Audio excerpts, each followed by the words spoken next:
Баруун бүсийн хөгжлийн төслүүд. Монголын баялаг мал сүргийнхээ ашиг шимийг хэрхэн нэмэгдүүлэх вэ?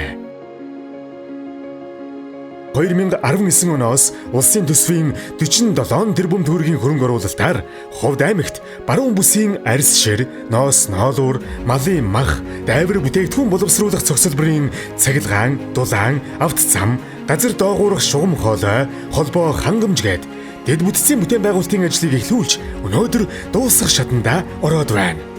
Тус цогцлборт жилдээ 1 сая толгой малын мах, арьс шир, ноос ноолуур, түүхийд дайвар бүтээгдэхүүнийг боловсруулах хүчин чадалтай 100 үйлдвэр 2200 шинэ ажлын байр бий болох юм. Мөн уг цогцлборт баригдах үйлдвэрүүдэд төрөөс хөнгөлөлтөй зээл олгож бүх төрлийн татвараас эхний 5 жилд 100%, дараагийн 5 жилд 50% чөлөөлнө.